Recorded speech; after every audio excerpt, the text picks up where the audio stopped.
दोस्तों चलिए आज का वीडियो शुरू करते हैं और सबसे पहले हम लोग बात करेंगे कि आज का जो निफ्टी का और बैंक निफ्टी का गैप डाउन है। बहुत लोग जो पोजिशनल ऑप्शन सेलिंग करते हैं या मार्केट में बड़ी बड़ी पोजीशंस लेते हैं ओवरनाइट के लिए, उनको ये चीज़ ध्यान रखना होगा कि आगे आने वाला क्या न्यूज़ हो सकता है, उसमें क्या रिएक्शन हो सकता है। तो बहुत लोगों ने बोला था ट्विटर पे भी और मुझे डीएम करके पूछा था कि बंगाल का जो इलेक्शन का रिजल्ट होने वाला है इसका क्या फ़र्क पड़ेगा, बीजेपी जीतेगी या नहीं जीतेगी।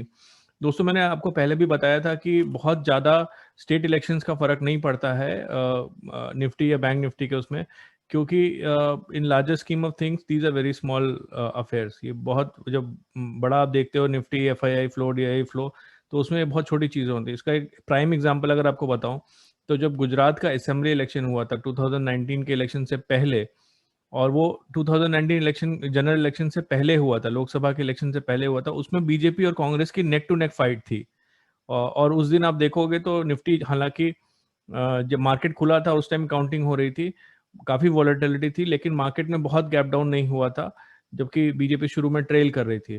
तो लॉन्ग स्टोरी शॉर्ट, मैं आपको यही बताना चाहता हूँ कि स्टेट इलेक्शंस का बहुत फर्क नहीं पड़ता। और अभी तो बंगाल, असम या तमिलनाडु के जो इलेक्शन हुए हैं, उसमें आप देखोगे तो लोकसभा इलेक्शन से हम बहुत दूर बैठे हुए हैं। अभी यूपी का इलेक्शन बाकी है, तो इन सब चीज़ों का ट्विटर पे नॉइज बहुत होती है, लेकिन ज़्यादा फर्क नहीं पड़ता निफ्टी के गैप अप और गैप डाउन में। निफ्टी में मैंने एक एक गैप डाउन आएगा, जो मैंने आपको बताया भी था। मेरी पोजीशन 30 अप्रैल की आपके सामने पड़ी हुई है। मैंने पुट बाई किया हुआ था निफ्टी और बैंक निफ्टी दोनों में। और मैंने उसके बाद कल रात को भी लिखा था कि जब इलेक्शन का रिजल्ट आ चुका था, तब भी मैंने लिखा था कि मेरी इंडेक्स में और इंडिविजुअल स्टॉक्स में दोनों में जो है शॉर्ट पोजीशन है, मैंने पुट बाई करके रखा हुआ है या कॉल सेल करके रखा हुआ है। लेकिन मैं मैसिव गैप डाउन और फॉलो थ्रू नहीं एक्सपेक्ट कर रहा हूँ। उसका एक बहुत बड़ा रीजन ये था कि जब एफआईआई सेलिंग होती है, जब जब जब आप सेलिंग साइड पे जाते हो, तो कभी भी स्मूथ सेलिंग तभी होती है जब मार्केट में बहुत बड़ा पैनिक हो। और अभी के मार्केट में आप देखो तो जो बुरी खबर है, जो बैड न्यूज़ है, वो ऑलमोस्ट सबको पता है। एक पान वाले को और एक फ्रूट वेंडर को भी पता है कि कोरोना फैला हुआ है, लॉकडाउन आने वाला है। There is no element of surprise in this. तो ऐसे में क्या होगा कि हर फॉल पे खरीदने वाले लोग बैठे हुए हैं। जैसे जैसे ये नीचे गिरेगा और लोग ऊपर खरीदेंगे। ये चीज मैंने बताया भी था कि this fall is not going to take anyone by surprise, or it is not going to be straight line waterfall kind of a fall. तो मार्केट अगर गैप डाउन ओपन होता है तो तुरंत अपने को शॉर्ट पोजीशन इंट्राडे के लिए नहीं बनानी है। रादर जो है वो गैप अप गैप डाउन, और मार्केट कहीं नहीं जा रहा है, इस टाइप की जो है जिसको हम इंग्लिश में चॉपिंग मार्केट बोलते हैं, वो होने का चांस ज्यादा रहता है। ये मैंने आपको बता दिया था कल ही रात को कि बहुत ज़्यादा एक स्ट्रेट लाइन गैप डाउन मैं एक्सपेक्ट नहीं कर रहा हूँ। मार्केट जब ओपन हुआ उससे पहले भी मैंने आपको टेलीग्राम पे बताया था। अगर आपने अगर आपने ध्यान दिया हो मेरे टेलीग्राम पे, तो मार्केट ओपन होने से पहले भी मैंने आपको बता दिया था कि गैप डाउन है, लेकिन आज कंटिन्यूएशन वाला गैप डाउन नहीं रहेगा।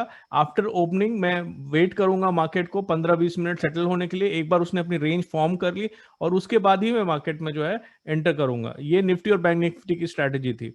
हमने एयू बैंक में एक शॉर्ट ट्रेड लिया था, जो मैंने आपके साथ टेलीग्राम पे शेयर किया था, और वो शॉर्ट ट्रेड अभी आपके सामने दिखाता हूँ।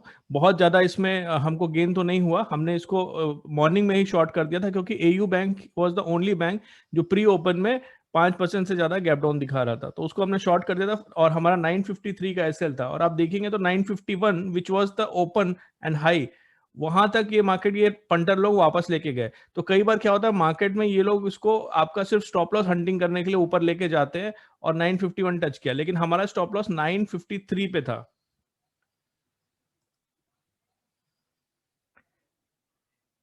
हमारा स्टॉप लॉस जो है वो 953 पे था, अगर आप देखेंगे तो ये हमारा स्टॉप लॉस हिट नहीं हुआ। और आधी क्वांटिटी हमने 930 पे बुक कर ली थी, बिकॉज हमको फॉलो थ्रू नहीं मिल रहा था स्टॉक में। और उसके बाद बाकी का हमने पूरे दिन वेट किया, और फाइनली जाके आई थिंक 935 पे हमने रिवाइज किया था स्टॉप लॉस, 935 पे हमने बुक कर लिया। सो ये कोई ग्रेट ट्रेड नहीं मिला, लेकिन इसमें हमको पॉजिटिव आउटकम मिल गया था, 1:1 का रिवॉर्ड मिल गया था। कमिंग बैक टू, जैसे आप निफ्टी को देखोगे तो शुरू में 15-20 मिनट जब इसने एक रेंज फॉर्म कर लिया, तो उसके बाद ये बहुत ही चॉपी मार्केट था, विच वाज एक्सपेक्टेड आल्सो। और इसलिए मैंने आपको टेलीग्राम पे बताया था कि मार्केट में जो है अभी हम वेट करेंगे आफ्टर दो 90% एक ट्रेडर का जॉब जो होता है वो वेट करना होता है अपॉर्चुनिटी के लिए। ये जरूरी नहीं कि हम उसमें रोज ही ट्रेड करें। आज वैसे भी मंडे है और हमने एक्सपेक्ट किया था कि चौपी मार्केट होने वाला है, तो वेट करेंगे। जब इसने नीचे की साइड का रेंज ब्रेक किया है तो मैंने कॉल सेल करी है, और जब उसके बाद कॉल सेल करने के बाद इसने इसमें फिर से फॉलो थ्रू नहीं मिला, ये यहाँ पे आप हमको समझ में आ गया कि ये जो है फेल्ड आउटकम है।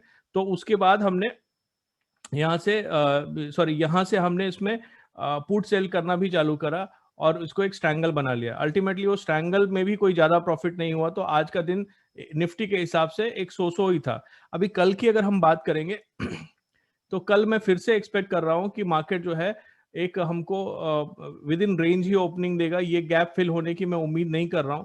अगर ये गैप फिल होता है बाई चांस, तो हमको अच्छी शॉर्ट कवरिंग देखने को मिल सकती है फर्स्ट हाफ में ही। तो अगर हमको गैप फिल होता है और अच्छा गैप अप मिलता है तो फिर हम इसको मॉर्निंग में ओपनिंग रेंज को ट्रेड करने की कोशिश करेंगे। अगर हमको विद इन दिस गैप अगर मिलता है तो फिर से फर्स्ट हाफ चॉपी रहने वाला है, ये चीज का ध्यान रखिएगा। बैंक निफ्टी पे जब हम आते हैं तो बैंक निफ्टी में ओपनिंग के तुरंत बाद आप देखोगे तो भारी जो है बाइंग आनी चालू हो गई थी। लेकिन जो है कल का जो हमारा 20 डीसी है, इसको ये ब्रेक करने के लिए रेडी नहीं था, और जैसे इसने ब्रेक किया तो फिर हमने पुट सेल किया। फिर इसको हमने स्टैडल में कन्वर्ट किया अराउंड 130, क्योंकि वो तब तक प्रीमियम डीके कुछ नहीं हुआ था। प्रीमियम डीके देखने के लिए एक बहुत अच्छी साइट है tradingtick.com। यहाँ पे आप देख सकते हो कि अगर आप देखोगे तो बहुत ही स्मूथ दिन चल रहा था, और उसके बाद यहाँ पे कहीं पे मैंने इसको स्ट्रैडल में कन्वर्ट किया था, फिर भी स्मूथ चल रहा था। लेकिन अचानक से लास्ट में थोड़ी सी शॉर्ट कवरिंग आई है, जिसकी वजह से स्ट्रैडल में लॉस होना शुरू हो गया। अराउंड 10-15% का लॉस हमको देखने को मिल रहा है। बट जैसे मैंने बताया था वो पोजिशनल ट्रेड थी, तो अभी मैं उसको कैरी कर रहा हूँ। मैं पोजिशनल ट्रेड इस माहौल में आपको रिकमेंड नहीं करता हूँ कि आप कैरी करोगे, लेकिन मैंने जो किया वो मैंने आपको बता दिया। अब बैंक निफ्टी में भी अगर आप देखोगे तो मुझे नहीं लगता कि ये गैप फिल होगा, लेकिन अगर बाई चांस गैप फिल होता है तो आपको फर्स्ट हाफ में ही अच्छी शॉर्ट कवरिंग देखने को मिल सकती है, तो उसके लिए तैयार रहिएगा। और इंट्राडे में कल आपको ठीक ठाक ट्रेंड देखने को मिल सकता है। दोस्तों आज के लिए इतना ही। एक चीज और आपसे बोलना चाहूंगा कि थोड़ा फीडबैक मुझे बताइए। मैं नया नया वीडियो बना रहा हूँ और सब कुछ मेरे लिए नया है, हालांकि मजा मुझे बहुत आ रहा है। तो आप बताइए कमेंट में कि क्या मैं बहुत तेज बोल रहा हूँ, या मैं वीडियो को बहुत लंबा बना रहा हूँ, या और क्या क्या चीजें जो हैं ऑलमोस्ट ये जो डेली रिपोर्ट में कर रहा हूँ इसमें क्या क्या चीजें कवर करूँ। आपके कुछ फॉलोअप क्वेश्चन हैं तो वो बताइए, और वीडियो को लाइक करिए और सब्सक्राइब करिए। Thank you so much.